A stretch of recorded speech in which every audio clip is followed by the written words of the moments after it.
Support இன் பீசிங் அன்புடன் வரவேற்கிறது. நாம இன்னைக்கு பார்க்க போறது 4ஆம் வகுப்பு தமிழ் 1வது பருவம். இந்த 1வது பருவத்துல இருக்கக்கூடிய ஒரு 3 யூனிட் அதாவது 3 இயல் கொடுத்திருக்காங்க. அந்த 3 இயல்லையும் 136 வினாக்கள் நம்ம முழுமையா தொகுத்திருக்கிறோம். செய்யுள், அப்புறமேட்டு பாத்தீங்க அப்படின்னா உரைநடை, அப்புறம் இலக்கணம் எல்லாமே உங்களுக்கு இதுல கலந்துதான் கொடுத்திருக்கேன். எந்த ஒரு முக்கியமான வரிகளும் விடல. சொற்பொருள், புக் பேக் கொஸ்டின் எல்லாமே உங்களுக்கு கவர் ஆயிருக்கு. இந்த 136 கொஸ்டின் நீங்க பாத்தீங்க அப்படின்னாவே 4th ஸ்டாண்டர்ட் தமிழ்ல இருக்கக்கூடிய டேர்ம் 1க்கான தமிழ் ஃபுல்லாவே உங்களுக்கு கவர் ஆயிருக்கும். கண்டிப்பா எதுவுமே மிஸ் ஆயிருக்காது. புக் இருக்கிறவங்க புக்கை வச்சு கூட நீங்க செக் பண்ணி பார்க்கலாம். சரிங்களா?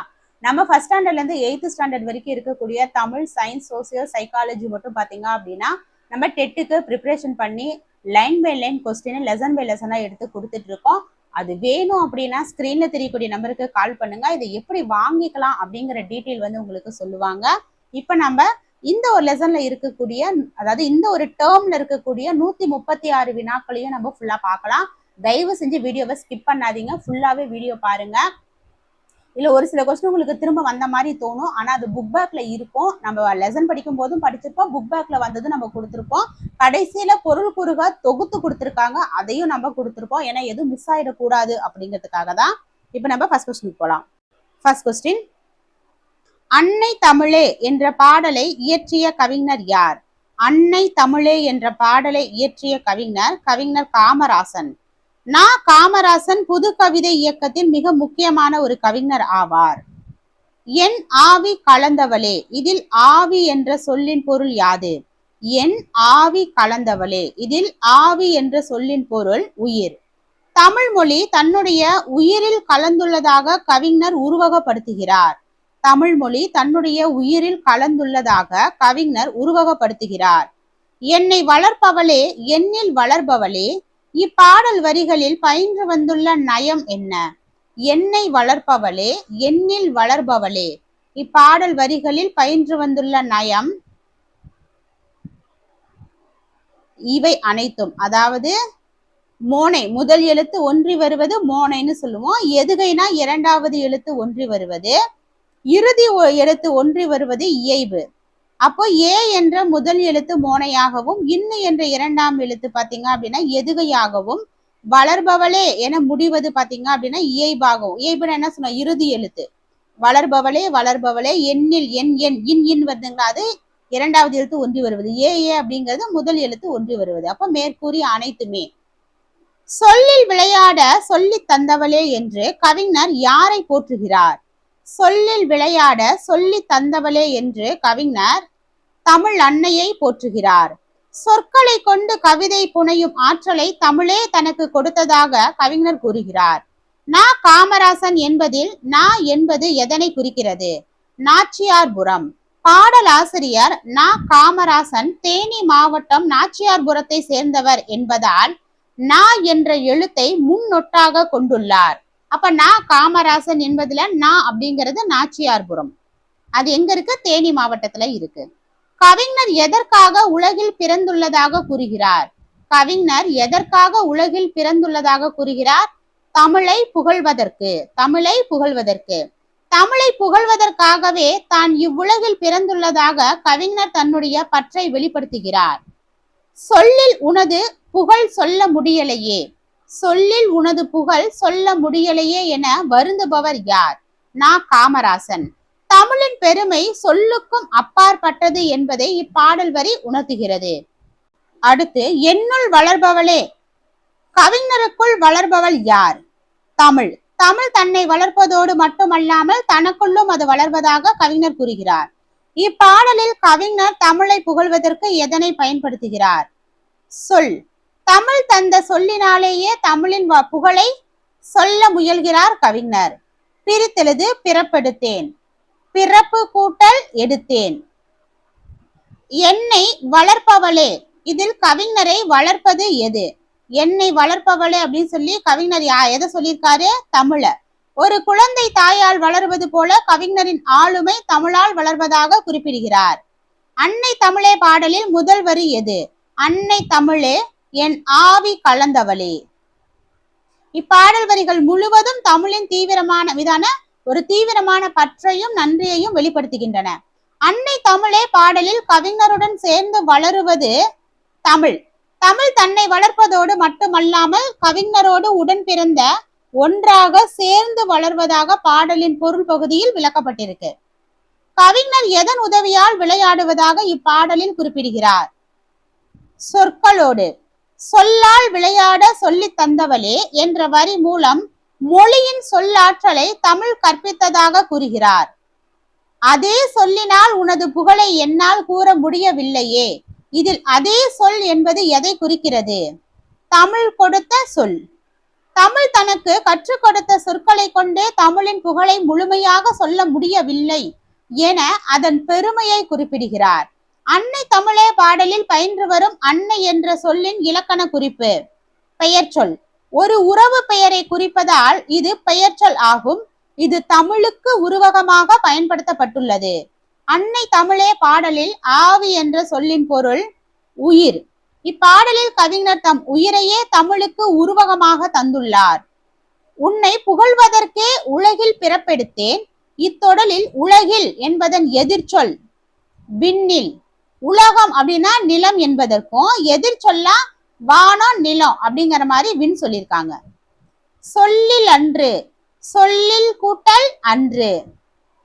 அடுத்து கவிஞர் காமராசன் அன்னை தமிழே என்ற பாடலில் தமிழை எதனுடன் ஒப்பிடுகிறார்? கவிஞர் காமராசன் அன்னை தமிழே என்ற பாடலில் தமிழை தாயுடன் ஒப்பிடுகிறார். அன்னை எவ்வாறு ஒரு குழந்தையை பேணி வளர்ப்பாரோ அதுபோல தமிழும் தன்னை வளர்ப்பதாக கருதுகிறார். அன்னை கூட்டல் தமிழே அன்னை தமிழே. மறந்துன்னை இச்சொல்லை பிரித்து எழுதும்போது மறந்து கூட்டல் உன்னை. துன்னை அப்படிங்கும் போது பாத்தீங்கன்னா ரெட்ட சொல்லி இன்னதான் இருக்கு, நையும் ரெட்ட சொல்லிதான் இருக்கு, அப்ப அதுதான் வரும். மறந்து கூட்டல் உன்னை. சிறப்படைந்தேன் பிரித்து எழுதும் போது சிறப்பு கூட்டல் அடைந்தேன். எண்ணில் என்ற சொல்லின் சரியான பொருள் எனக்குள். கவிஞர் எண்ணில் வளர்பவளே என்று பாடும்போது தமிழ் எனக்குள் என்னுள்ளே வளர்வதாக குறிப்பிடுகிறார். அன்னை தமிழே பாடலில் வரும் புகழ்வதற்கே என்ற சொல்லில் உள்ள புகழ் என்பதற்கு இணையான சொல் பெருமை. ஒருவரின் சிறப்புகளை பாராட்டுவதையே புகழ் அல்லது பெருமைப்படுத்துதல் என்று கூறுகிறோம். குறை இச்சொல்லின் எதிர்ச்சொல் நிறை. இப்போதெல்லாம் பிரித்தெழுதும் போது இப்போது கூட்டல் எல்லாம். முடிய கூட்டல் இல்லையே முடியவில்லையே. தேர்ந்து கூட்டல் எடுக்க தேர்ந்து எடுக்க. தமிழ்நாட்டின் மாநில நடனம் எது? தமிழ்நாட்டின் மாநில நடனம் தமிழ்நாடுன்னு சொல்லிட்டாவே பரதநாட்டியம். பரதநாட்டியம் என்பது உலக புகழ் பெற்ற தமிழ்நாட்டின் மிக பழமையான செவ்வியல் நடன கலை ஆகும். தமிழகத்தின் மாநில பாடலாக விளங்குவது எது? தமிழ்நாட்டின் மாநில பாடல் தமிழ்தாய் வாழ்த்து. நீராறும் கடலுடுத்த என தொடங்கும் மனோன்மணியம் பே சுந்தரனார் இயற்றிய பாடலே நமது மாநில பாடலாகும். வல்லமை என்ற சொல்லின் சரியான பொருள் யாது? வல்லமை என்ற சொல்லின் சரியான பொருள் வலிமை. உயர என்ற சொல்லின் சரியான எதிர்ச்சொல் தாழ. உயர தாழ. ஓலை சுவடி இச்சொல்லை பிரித்து எழுத கிடைப்பது ஓலை கூட்டல் சுவடி. விழுந்து என்ற சொல்லின் சரியான எதிர்ச்சொல் விழுந்து அப்படின்னா எழுந்து. கரையோரம் இச்சொல்லை பிரித்து எழுத கிடைப்பது கரை கூட்டல் ஓரம். அங்கெல்லாம் அங்கு கூட்டல் எல்லாம். சாலையோரம் பிரித்து எழுதும் போது சாலை கூட்டல் ஓரம். குருத்தோலை குருத்து கூட்டல் ஓலை. அந்த ஏழை பாத்தீங்கன்னா ஹிந்தி லெட்டர் டைப்பிங் மிஸ்டேக்ல வந்திருக்கு. குருத்து கூட்டல் ஓலை அதாவது பனை மரத்தின் இளம் ஓலையை குறிக்கும். குருத்தோலை என்ற சொல்லை குருத்து மற்றும் ஓலை என பிரிக்கலாம். குருத்து கூட்டல் ஓலை. நிலவு என்ற சொல்லுக்குரிய சரியான பொருள் தரும் சொற்களை தேர்ந்தெடுக்க. நிலவு என்ற சொல்லுக்குரிய சரியான பொருள் தரும் சொல் மதி திங்கள் சந்திரன். இதுவே ஆதவன் கதிரவன் பருதி இது எல்லாமே சூரியனை குறிக்கும். அப்ப நிலவு அப்படின்னா மதி திங்கள் சந்திரன். தமிழ் மொழியில் ஒரே பொருளை குறிக்க பல சொற்கள் உள்ளன. இதில் நிலவை குறிக்க மதி திங்கள் சந்திரன் போன்ற சொற்கள் பயன்படுத்தப்படுகின்றன. அம்மா என்ற சொல்லுக்கு இணையான சரியான சொற்கள். அம்மா அப்படின்னா அன்னை தாய் மாதா. ஒரு குழந்தையை பெற்றெடுத்த தாயை குறிக்க அன்னை, மாதா போன்ற சொற்கள் வழங்கப்படுகின்றன. மகுடம் என்ற சொல்லின் சரியான பொருளை தருக. மணிமுடி. அரசர்கள் தங்கள் தலையில் அணியும் கிரீடத்தை மணிமுடி அல்லது மகுடம் என்று குறிப்பிடுவது மரபு. திரள் என்ற சொல்லுக்கு பொருந்தாத சொல் எது? திரள் என்ற சொல்லுக்கு பொருந்தாத சொல் கடைவீதி. திரள் என்பது ஒரு இடத்தில் மக்கள் அல்லது பொருட்கள் கூடி இருப்பதை குறிக்கும். கடைவீதி என்பது இடத்தை குறிக்கிறது. அப்ப திரள் என்ற சொல்லுக்கு பொருந்தாத சொல் கடைவீதி. ஏன்னா கூட்டம், கும்பல், நெருக்கம் இது எல்லாமே அந்த கடைவீதியில் இருக்கக்கூடிய அந்த சூழ்நிலையை, அந்த இடத்தை குறிக்குது. எல்லாம் கடைவீதி அப்படிங்கிற திரள் அப்படிங்கிறது வந்து பாத்தீங்க அப்படின்னா பொருந்தாத சொல் கடைவீதி, அதுக்கு பொருந்தல. மன்னன் என்ற சொல்லுக்கு இணையான பொருள் தராத சொல். உங்களுக்கு எக்ஸாம்ல கொஸ்டின் இப்படிதான் கேட்பாங்க. நீங்க எல்லாமே சரியா இருக்குன்னு நினைப்பீங்க, அங்க அவங்க பொருந்தாதது என்ன அப்படின்னு நிறைய ட்விஸ்ட் வைக்கிற மாதிரி கேட்பாங்க. அது வந்து நேரடி பொருள் கொடுக்கறாங்களா, எதிர்ச்சொல் கொடுக்கறாங்களா, இல்ல பொருந்தாதது கொடுக்கறாங்களா, தவறானதை கொடுக்கறாங்களா அப்படிங்கறத கேள்வியை முழுமையா படிச்சுட்டு ஆன்சர் பண்ணுங்க. மன்னன் என்ற சொல்லுக்கு இணையான பொருள் தராத சொல். அரசன்னா மன்னன் நமக்கு தெரியும், வேந்தன், கோ இது எல்லாமே அரசனை மன்னனை குறிக்கிறது. ஆனா இதுல மந்திரி மட்டும்தான் அரசனை குறிக்காது. மன்னன், அரசன், வேந்தன் ஆகியவை நாட்டை ஆளும் தலைவனை குறிக்கும். மந்திரி என்பது அமைச்சரை குறிக்கும். குதிரை என்ற சொல்லுக்குரிய சரியான பொருள் தரும் சொற்களை தேர்வு செய்க. குதிரைக்கு என பரி, புறவி ரெண்டுமே குதிரை. சங்க இலக்கியங்களிலும் பாடல்களிலும் குதிரையை தவிழ், பரி, புறவி, இவுளி போன்ற சொற்களால் குறிப்பிடுகின்றனர். எது? தவிழ், பரி, புறவி, இவுளி இது எல்லாமே குதிரையை குறிக்கக்கூடிய சொற்கள். ஆதவன் என்ற சொல்லின் பொருள் யாது? இது நேரடி பொருள் கேட்டிருக்காங்க. ஆதவன்னா கதிரவன். முளைப்பாரி பாடல் எந்த இலக்கிய வகையை சார்ந்தது? முளைப்பாரி பாடல் நாட்டுப்புற பாடல்.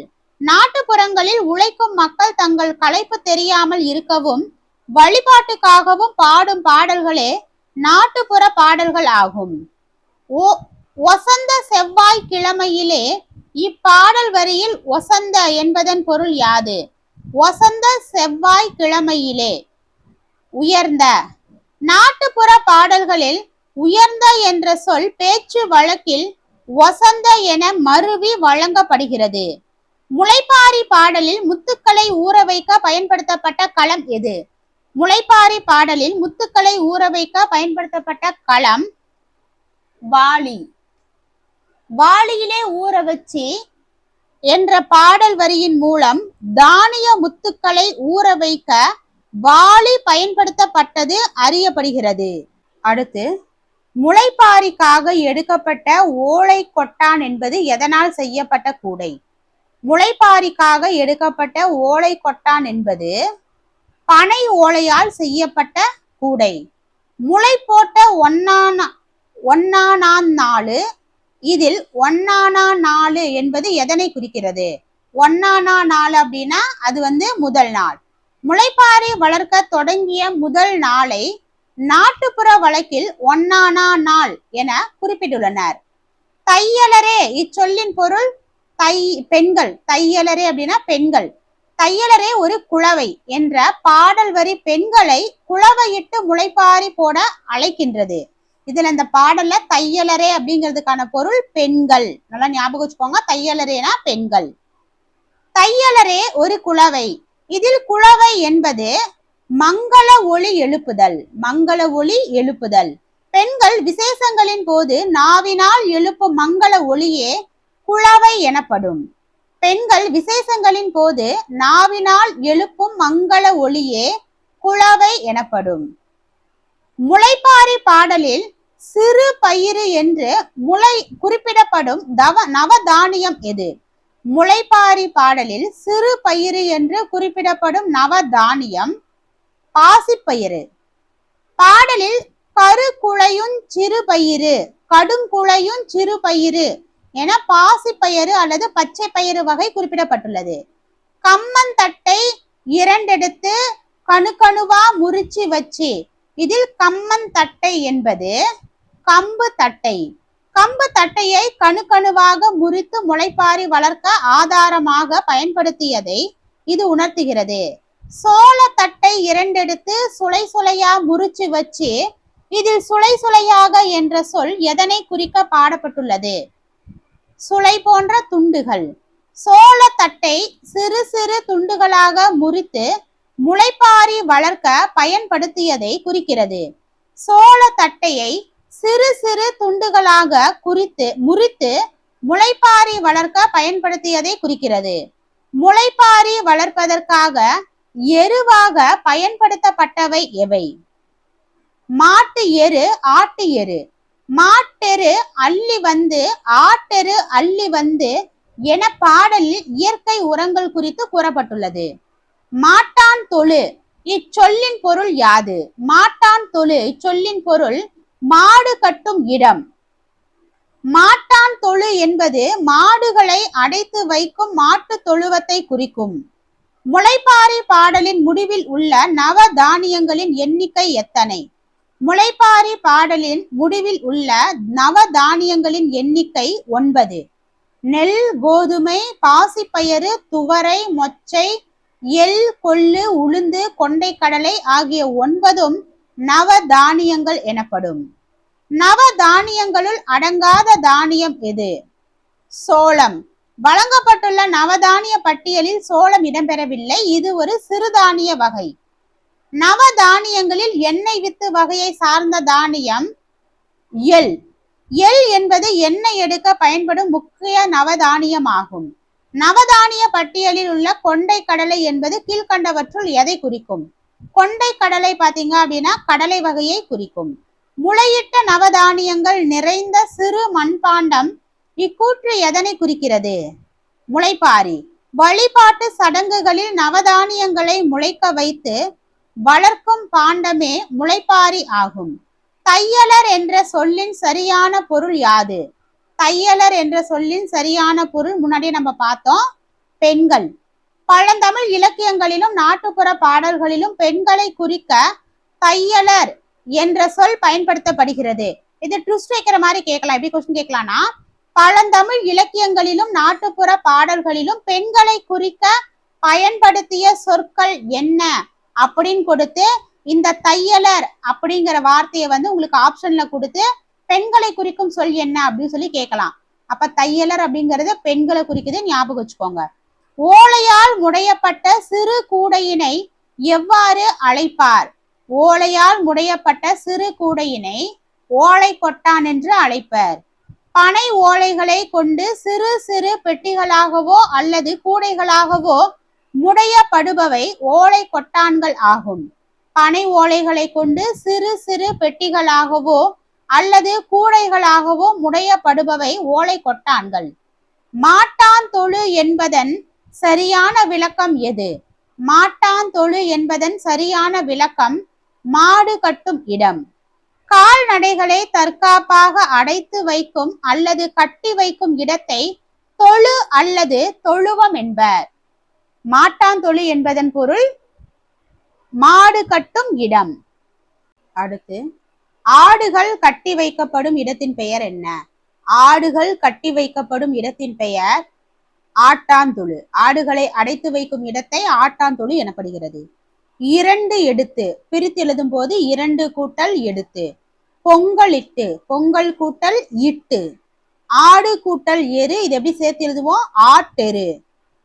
செவ்வாய் கூட்டல் கிழமை, செவ்வாய் கிழமை. சோளத்தட்டை என்ற சொல்லை பிரித்து எழுதினால் சோளம் கூட்டல் தட்டை. மாட்டெரு, மாடு கூட்டல் எரு. ஆட்டெரு, ஆடு கூட்டல் எரு. கணுக்கணுவா இச்சொல் எவ்வகை இலக்கண வகையை சார்ந்தது? அடுக்கு தொடர். ஒரே சொல் மீண்டும் மீண்டும் அடுத்தடுத்து வந்து பிரித்தால் பொருள் தருவது அடுக்கு தொடர். இப்ப கணுக்கணுவா, கணு கூட்டல் கணுவா, ரெண்டுலயும் கணு மட்டும் கொடுத்தாலும் அதே வார்த்தை பொருள் கொடுக்குது, இன்னொரு கணுவா கொடுத்தாலும் பொருள் கொடுக்குது. அப்போ ஒரே சொல் மீண்டும் மீண்டும் அடுத்தடுத்து வந்து பிரிச்சா பொருள் தந்தா அடுக்கு தொடர். முளைப்பாரி பாடலில் இடம்பெற்றுள்ள ஒரே ஓசையில் முடியும், அதாவது இயைபு சொற்களுக்கு சரியான உதாரணம் இவை அனைத்தும். பாருங்க, மாட்டெரு, ஆட்டெரு, நாளையிலே, கிழமையிலே, லே முடியுது, ஆட்டெரு ரூ முடியுது, தட்டை தட்டைன்னு கம்மந்தட்டை சோளத்தட்டை. ஓகேங்களா, இது எல்லாமே இயைபு. பாடலின் ஓசை நயத்திற்காக சொற்களின் இறுதியில் ஒரே மாதிரியான ஓசை வருமாறு அமைப்பது இயைபு தொடை. சுளை சுளையா என்ற சொல் பாடலில் எதனை குறிக்க பயன்படுத்தப்பட்டுள்ளது? சுளை சுளையா அப்படின்னா அடுக்கு தொடர். பாடலில் சுளை சுளையா முறிச்சி வச்சி என்பதில் சுளை சுளையா என்பது பிரித்தாலும் பொருள் தரும் அடுக்கு தொடர். இரண்டு சொற்கள் ஒரே கருத்தினை வலுப்படுத்துவது எவ்வகை சொற்கள் எனப்படும்? இரண்டு சொற்கள் ஒரே கருத்தினை வலுப்படுத்துவது எவ்வகை சொற்கள் எனப்படும்? நேரிணை சொற்கள். ஒரே பொருளை தரும் இரு சொற்கள் இணைந்து வந்து அந்த பொருளை மேலும் அழுத்தமாக கூறுவது நேரிணை எனப்படும். இரவு பகல் இச்சொல்லில் அமைந்துள்ள இணை சொல் எது?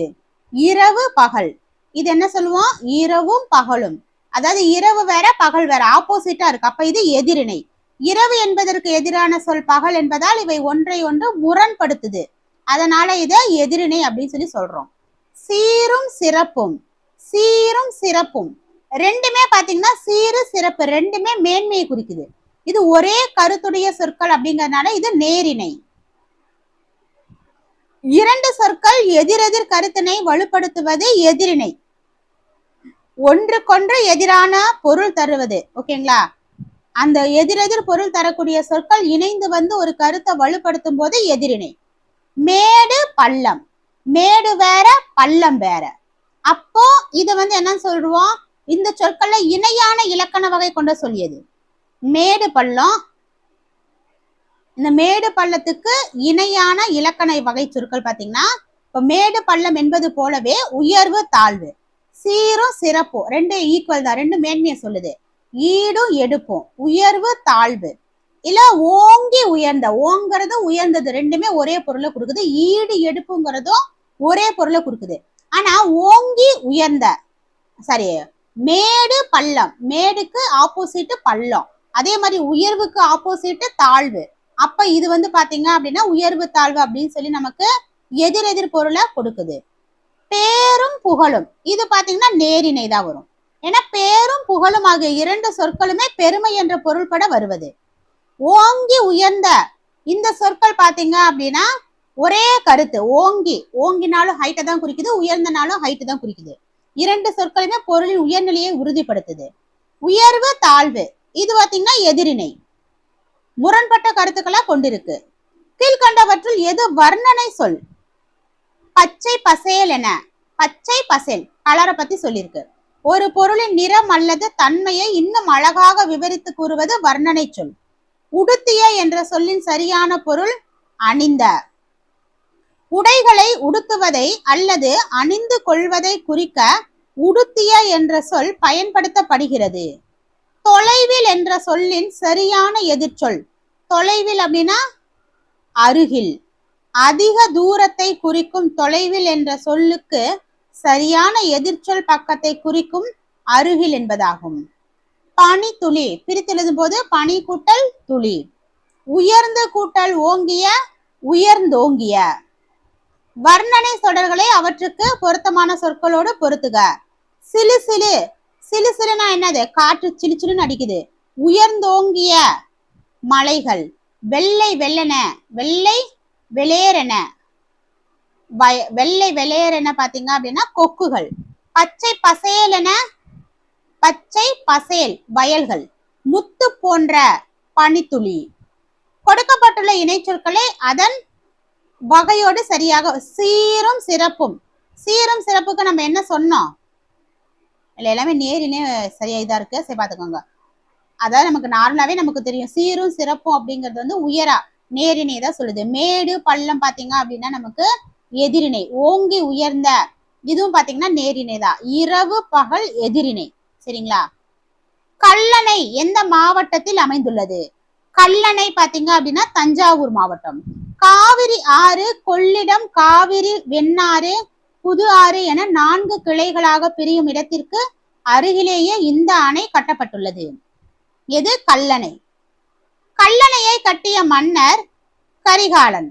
மணலில் அடித்தளம் அமைத்து அணை கட்டும் பழந்தமிழர் தொழில்நுட்பத்தை கண்டு வியந்த ஆங்கிலேய பொறியாளர் ஆர்தர் காட்டன் இதனை கிராண்ட் அணைக்கட்டு என்று அழைத்தார். எத? கல்லணைய இந்த ஆர்தர் காட்டன் அப்படிங்கிற ஒரு ஆங்கிலேயர் கிராண்ட் அணைக்கட்டு அப்படின்னு அழைச்சிருக்காரு.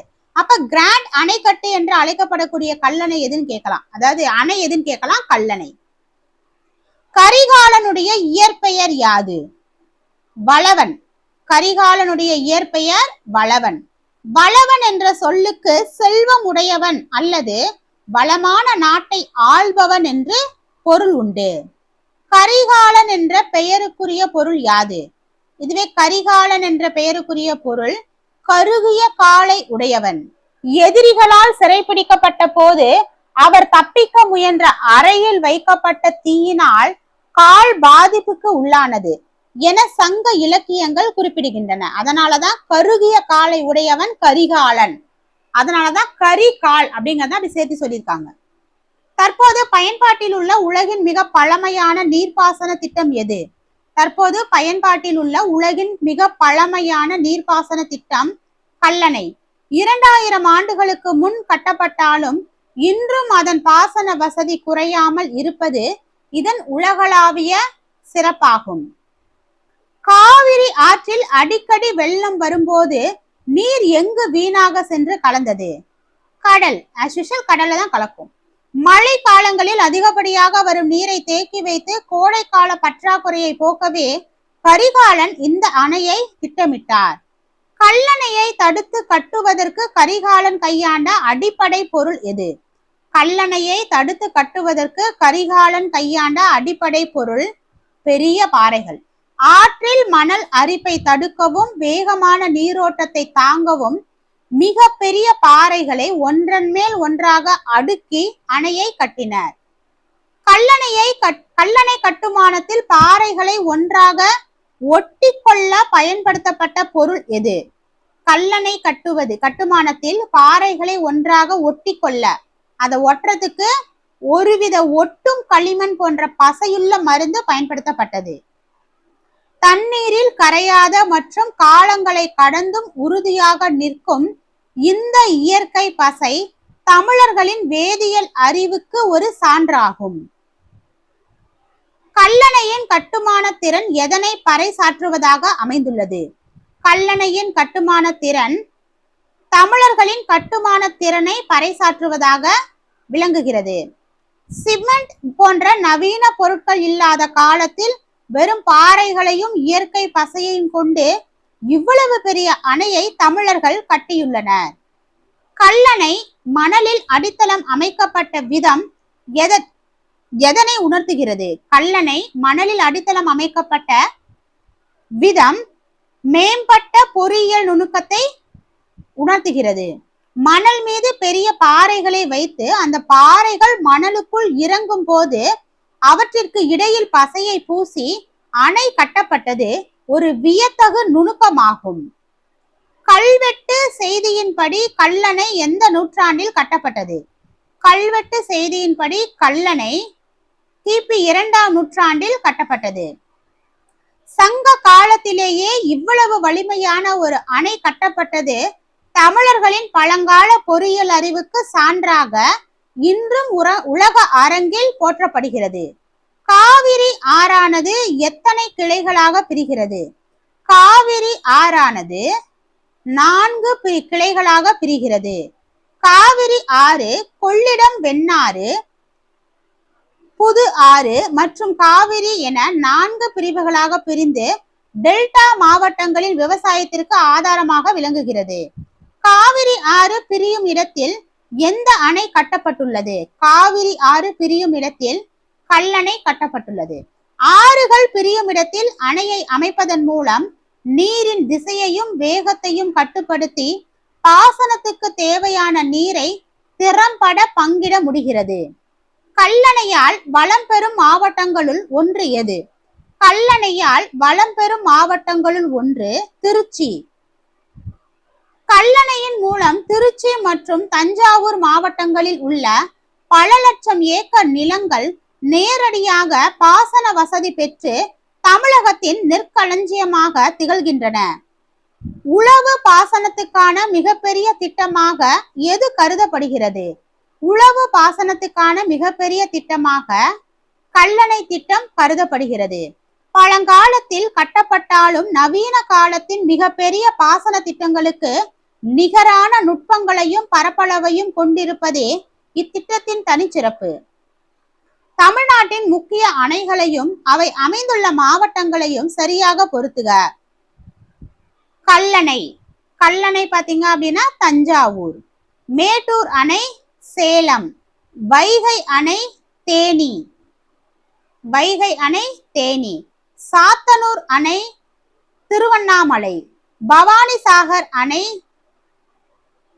ஈரோடு. கிருஷ்ணகிரி அணை கிருஷ்ணகிரி. கல்லணை பாத்தீங்கன்னா கல்லணை வந்து தஞ்சாவூர், மேட்டூர் அணை சேலம், வைகை அணை தேனி. தேனை வையி அப்படின்னு ஞாபகம் வச்சுக்கோங்க. சேலம் நமக்கு தெரியும், மேட்டூர் அணைனாவே சேலம் தெரியும். கல்லணை நமக்கு தஞ்சாவூர் நல்லா தெரியும். இதுவே வைகை வந்து தேனை வைங்க. தேனை வச்சாதான் அது கெட்டு போகாம இருக்கும். அது வச்சிருந்தாலும் கெட்டு போகாது, ரொம்ப நாளைக்கு நிலைச்சிருக்கும். தேன் வந்து ரொம்ப ரொம்ப முக்கியமான ஒரு உணவு பொருள் அப்படிங்கிற மாதிரி ஞாபகம் வச்சுக்கோங்க. இதுவே சாத்தனூர் அணை பாத்தீங்க அப்படின்னா திருவண்ணாமலை. திருவ வாயை மூடி சாத்திட்டு உட்கார சொல்லு. அந்த திருக, அதாவது இப்ப கதவுக்கெல்லாம் ஒரு திருகு போடுவாங்க. அந்த கதவு சாத்தணும் அப்படின்னா என்ன பண்ணணும்? திருகு போடணும். அப்ப திருவண்ணாமலை அப்படின்னு ஞாபகம் வச்சுக்கோங்க. இல்ல ஜஸ்ட் வந்து ஷார்ட்கட்காக சொல்றோம், ஞாபகம் இருக்கணுங்கிறதுக்காக. இதுவே பவானிசாகர் அணை பாத்தீங்க அப்படின்னா ஈரோடு. இந்த பவானில ஈ முச்சுக்கிட்டே இருக்கும், ஈ தொல்லை அதிகமா இருக்கும். பவானில ஈ முச்சுக்கிட்டே இருக்கும். அப்ப பவானி ஈரோடு. கிருஷ்ணகிரி கிருஷ்ணகிரி தான், அது நமக்கு எதுவும் இஷ்யூ கிடையாது. அடுத்து மேட்டூர் அணை ஸ்டான்லி நீர்த்தேக்கம் என்று அழைக்கப்படுகிறது. அப்ப மேட்டூர் அணைக்கு இன்னொரு பெயர் என்ன? ஸ்டான்லி நீர்த்தேக்கம். இது காவிரி ஆற்றின் குறுக்கே கட்டப்பட்ட மற்றொரு முக்கியமான அணையாகும்.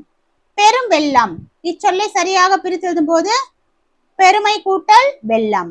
உழவு பாசனம், பிரித்து எழுதும் போது உழவு கூட்டல் பாசனம். கல்லணை, இச்சொல்லை பிரித்து எழுத கிடைப்பது கல் கூட்டல் அணை. சிறப்பு கூட்டல் மிக்க சேர்த்து எழுதும் போது சிறப்பு மிக்க. நீர் கூட்டல் பாசனம் நீர்ப்பாசனம். அந்த நிலைமொழி ஈற்றில் இரு என்ற மெய்யெழுத்து இருக்கும் போது வறுமொழி முதலுடன் பா புணரும் போது இப்பு என மாறுது. கரிகாலன் எதற்காக காவிரி ஆற்றின் குறுக்கே கல்லணையை கட்டினார்? காவிரி நீரை தடுத்து பாசனத்துக்கு பயன்படுத்த. மழை காலங்களில் காவிரி ஆற்றில் அடிக்கடி ஏற்படும் வெள்ளப்பெருக்கினால் நீர் வீணாக கடலுக்கு செல்வதை தடுக்கவே இந்த அணை கட்டப்பட்டது. கரிகாலன் என்ற பெயரில் உள்ள காலன் என்பதன் பொருள் யாது? கரிகாலன் என்ற பெயரில் உள்ள காலன் என்பதன் பொருள் யமன். காலன் என்றால் அழிக்கும் கடவுள் அல்லது யமன் என்று பொருள். போர்க்களத்தில் இவர் எதிரிகளுக்கு யமன் போல் திகழ்ந்ததால் இப்பெயர் வழங்கப்பட்டது. சொற்களுக்குரிய, அதாவது அகர முதலிய புக் பேக்ல கடைசியில கொடுத்திருந்தாங்க. துயரம் அப்படின்னா இந்த லெசன் கொடுத்திருக்காங்க. துயரம் அப்படின்னா தெரியும், துன்பம். உறுதி அப்படின்னா வலிமை. நெருங்கி விட்டோம் அப்படின்னா அருகில் வந்து விட்டோம். கல்லணை, கற்களால் கட்டப்பட்ட அணை. Book back question. தெல்லிய ஆளின் சிறு பழத்து ஒரு விதை என தொடங்கும் வெற்றி வேர்க்கை பாடலின் ஆசிரியர் யார்? தெல்லிய ஆளின் சிறு பழத்து ஒரு விதை என தொடங்கும் வெற்றி வேர்க்கை பாடலின் ஆசிரியர் அதிவீரராம பாண்டியன். இவர் பாண்டிய மன்னராகவும் சிறந்த தமிழ் புலவராகவும் திகழ்ந்தவர். வெற்றி வேர்க்கை நருந்தொகை என்றும் அழைக்கப்படுகிறது. வெற்றி வேர்க்கை நூலுடைய இன்னொரு பெயர் என்ன? நருந்தொகை. இது எல்லாமே உங்களுக்கு 4th ஸ்டாண்டர்ட்ல ஒரு டேர்ம்ல மட்டும் இருக்கக்கூடிய வினாக்கள். எவ்வளவு முக்கியமான கொஸ்டினா இருக்கு பாருங்க. வெற்றி வேர்க்கை பாடலில் எந்த மரத்தின் சிறப்பை பற்றி ஆசிரியர் குறிப்பிடுகிறார்? வெற்றி வேர்க்கை பாடலில் எந்த மரத்தின் சிறப்பு? ஆலமரம். மிக பழமையான ஆலமரத்தின் நிழல் ஒரு பெரும் படைக்கே தங்கும் இடத்தை தரும் வலிமை கொண்டது. ஆலமரத்தின் மிகச்சிறந்த விதையானது எதனை விட சிறியது என்று ஆசிரியர் ஒப்பிடுகிறார்? ஆலமரத்தின் மிகச்சிறிய விதையானது சிறிய மீனின் முட்டையை விட, அதாவது குட்டி மீனுடைய முட்டையை விட அது சின்னதாமா. தெளிந்த நீர்நிலையில் உள்ள ஒரு சிறிய மீனின் முட்டையை விடவும் ஆலமரத்தின் விதை நுண்ணியது என்று இந்த பாடல்ல குறிப்பிடப்பட்டிருக்கு. தெள்ளிய ஆளின் சிறு பழத்து ஒரு விதை. இப்பாடல் வரியில் தெள்ளிய என்பதன் பொருள் முதிர்ந்த. முதிர்ந்த ஆலமரத்திலிருந்து விழும் மிகச்சிறிய பழத்தின் விதை என்று இது பொருள்படும். ஆலமரத்தின் நிழலில் தங்கி இளைப்பாற கூடியதாக ஆசிரியர் குறிப்பிடுவது எதனை? ஆலமரத்தின் நிழலில் தங்கி இளைப்பாற கூடியதாக ஆசிரியர் குறிப்பிடுவது மன்னனும் அவனது 4 வகை படைகளும், யானைப்படை, தேர்ப்படை, குதிரைப்படை, காலாட்படை ஆகிய 4 வகை படைகளும் ஒரு ஆலமர நிழலில் தங்க முடியும். அவ்வளோ பெருசு இருக்குமாமா ஆலமரம். வெற்றி வேர்க்கை பாடல் உணர்த்தும் நீதி என்ன? நாம் செய்யும் உதவி சிறியதாக இருந்தாலும் அது மிக பெரிய பயனை தரும். சிறிய விதை எப்படி பெரிய மரமாகி நிழல் தருகிறதோ அதுபோல சிறிய உதவியும் காலத்தால் பெரிய பயனை தரும். சொற்களை அவற்றிற்கு சரியான பொருளோட பொருத்துக. தெள்ளிய. தெள்ளிய அப்படின்னா, தெள்ளிய பாத்தீங்க அப்படின்னா முதிர்ந்த. ஆள், ஆலமரம். தென்னீர், தெளிந்த நீர். நுண்ணிதே, சிறியதே. நுண்ணியதே யாவனோ நுண்ணியதே சிறியதே. அடுத்து 5 புறவி அப்படின்னா குதிரை.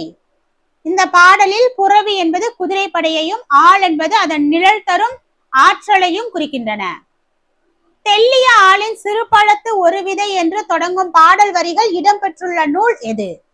தெள்ளிய ஆளின் சிறு பழத்து ஒரு விதை என்று தொடங்கும் பாடல் வரிகள் இடம்பெற்றுள்ள நூல் வெற்றி வேர்க்கை. இந்நூல் சிறந்த நீதி கருத்துக்களை எளிய நடையில் விளக்குவதால் நறுந்தொகை என போற்றப்படுகிறது. வெற்றி வேர்க்கை நூலின் ஆசிரியர் அதிவீரராம பாண்டியன் எவ்வகை மன்னராக திகழ்ந்தார்? பாண்டிய மன்னர். இவர் சிறந்த போர் வீரராக மட்டுமன்றி தமிழ் முனிவர் என்று போற்றப்படும் அளவிற்கு புலமை பெற்றவராகவும் இந்த அதிவீரராம பாண்டியர் விளங்கினார். அண்ணல், யானை, அணிதேர், புறவி இப்பாடல் வரியில் இடம்பெற்றுள்ள 4 வகை படைகள். 4 வகை படைகள் என்னன்னா யானைப்படை, குதிரைப்படை, தேர்ப்படை, காலாட்படை. யானை, தேரு, குதிரை, காலாட்படை ஒரு நாட்டின் வலிமையை நிர்ணயிக்கும் 4 பாதுகாப்பு பிரிவுகளையும் ஒரு சிறிய விதை தரும் நிழலோடு ஆசிரியர் ஒப்பிடுகிறார். அதிவீரராம பாண்டியன் எழுதிய இப்பாடலில் புறவி என்பது குதிரையை குறிக்கும். பழங்கால போர்களில் வேகம் மற்றும் தந்திரமான தாக்குதலுக்கு குதிரைப்படை மிக முக்கியமானதாக கருதப்பட்டது. வெற்றி வேர்க்கை பாடலின் பொருளின்படி ஒரு சிறிய உதவி எத்தகைய பயனை தரும்? மிகப்பெரிய பயனை தரும். விதை சிறியதாக இருந்தாலும் அதன் பயன் பெரிய மரமாக இருப்பது போல நாம் செய்யும் உதவியும் மற்றவர்களுக்கு பெரும் நன்மையை தரும்.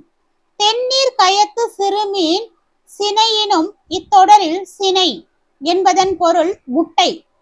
மிகச்சிறிய பொருளை குறிப்பிடுவதற்காக தெளிந்த நீர்நிலை மீனின் முட்டையை விடவும் ஆலமர விதை நுண்ணியது என ஆசிரியர் கூறுகிறார்.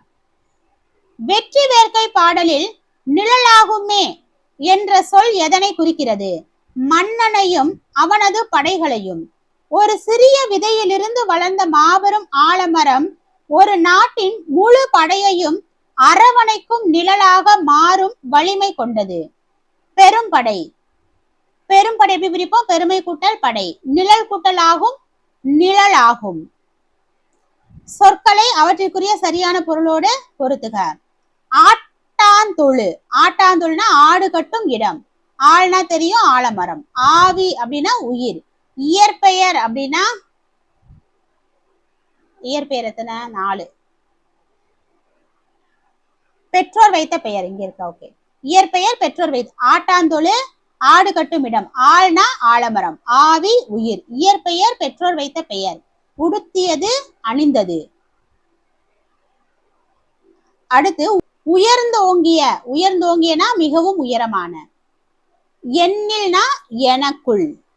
ஓலை கொட்டான் ஓலையினால் முடையப்பட்ட சிறு கூடை. ஓலை கொட்டான் ஓலையினால் முடையப்பட்ட சிறு கூடை. ஓலைச்சுவடி. ஓலைச்சுவடி பாத்தீங்க அப்படின்னா பழங்காலத்தில் எழுத பயன்படுத்தப்பட்ட பனை ஓலைகள். காப்பவர் அப்படின்னா பாதுகாப்பவர். உயர்ந்தோங்கிய மிகவும் உயரமான. எண்ணில் எனக்குள். ஓலை கொட்டான் ஓலையினால் முடையப்பட்ட சிறு கூடை. ஓலைச்சுவடி பழங்காலத்தில் எழுத பயன்படுத்தப்பட்ட பனை ஓலைகள். காப்பவர் பாதுகாப்பவர். அடுத்து சொற்களையும் இதாவது இது அறிஞர் பொருள் அகர முதலி பாத்தீங்கன்னா புக் பேக்ல 4th ஸ்டாண்டர்ட் தமிழ்ல வந்து ஒரு 30-40ன்னு அதாவது கொஞ்சம் பிடிஎஃப்ல வந்து ஒரு சில வார்த்தைகள் இல்லாம இருந்தது. அதுவும் புக்ல இருக்கிறது நம்ம மிங்கிள் பண்ணி லாங்கா கொடுத்துருப்போம். ஒன்னா கொடுத்தா கன்ஃபியூஸா இருக்குங்கிறதுக்காக பொறுத்துக்க டைப்ல ஒரு 5-5 6-6ன்னு கொடுத்துருப்பேன். குளவை. குளவை அப்படிங்கிறது பாத்தீங்க அப்படின்னா நாக்கை அசைத்து எழுப்பும் ஒளி. கூந்தல் பனை. கூந்தல் பனை அப்படின்னா ஒரு வகை பனை மரம். தென்னீர் அப்படின்னா தெளிந்த நீர். தெள்ளி அப்படின்னா முதிர்ந்த. தையலை நம்ம பார்த்திருக்கோம் பெண்கள். ஓகேங்களா. நாக்கை வாயின் பக்கவாட்டிலோ மேலும் கீழுமாகவோ அசைத்து எழுப்பும் ஒளி குளவை. இறகு போன்ற ஓலையுடைய ஒரு வகை பனை மரம்தான் கூந்தல் பனை. இதன் கிளைகளில் சடை சடையாக பூக்கள் தொங்கும். சொற்களை அவற்றுக்காக சேர்த்தது. நவ தானியங்கள். 9 வகையான தானியங்கள். நிம்மதி கவலை நீங்கிய நிலை. நீர்ப்பாசனம். நீர்ப்பாசனம்னா வேளாண்மைக்கு நீர் பாய்ச்சும் முறை. நுண்ணியதே. நுண்ணிதே அப்படின்னா 4க்கு பாத்தீங்கன்னா சிறியதே. நெருங்கி விட்டோம் அருகே சென்று விட்டோம். அடுத்து கடைசி கொஸ்டின். பதநீர். பதநீர் அப்படிங்கிறது பாத்தீங்க அப்படின்னா பனைமர பாலையின் இனிப்பான சாறு. பதநீர் பதநீர் பதநீர் விற்பாங்க. அடுத்தது பறை சாற்றுதல். பறை சாற்றுதல் அப்படிங்கிறது பலரும் அறியும்படி அறிவித்தல். பறை சாற்றுதல் பலரும் அறியும்படி அறிவித்தல். பிறப்பு எடுத்தேன். பிறந்தேன். பிறப்பெடுத்தேன் பிறந்தேன். அடுத்து புறவினா தெரியும் குதிரை. மாட்டாந்தொழு மாடு கட்டும் இடம். முளைப்பாரி அப்படின்னா முளைக்க வைத்த நவதானிய மண்பாண்டம். வேலை அப்படிங்கிறது நேரத்தை குறிக்குது. ஓகேங்களா. வேலை அப்படிங்கிறதுங்க 7G வந்து நேரத்தை குறிக்குது. இதோட பாத்தீங்கன்னா 136 கொஸ்டின் வந்து 4th ஸ்டாண்டர்ட் டேர்ம் 1ல தமிழ்ல 136 வினாக்கள் லைன் பை லைன் எதுவுமே நம்ம விடல. இதுலயே உங்களுக்கு கிராமர் எல்லாமே உங்களுக்கு கம்பைன் பண்ணி தான் நம்ம சரிங்க. கிராமர் வந்து 4th மட்டும் நான் தனியா ஒரு வீடியோ வந்து கொடுக்குறேன். ஏன்னா இது உங்களுக்கு கொஞ்சம் கொஸ்டின் அதிகமா இருக்கிற மாதிரி இருக்கும்.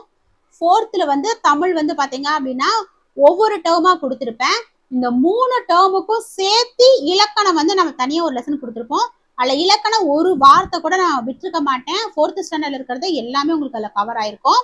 இதே போல நம்ம 1st ஸ்டாண்டர்ட்ல இருந்து 8th ஸ்டாண்டர்ட் வரைக்கும் Tamil, science, social, psychology line by line question வந்து லெசன் பை லெசனா டேர்ம் வைஸா நம்ம ஃபுல்லாவே கொடுத்துட்டு இருக்கோம்.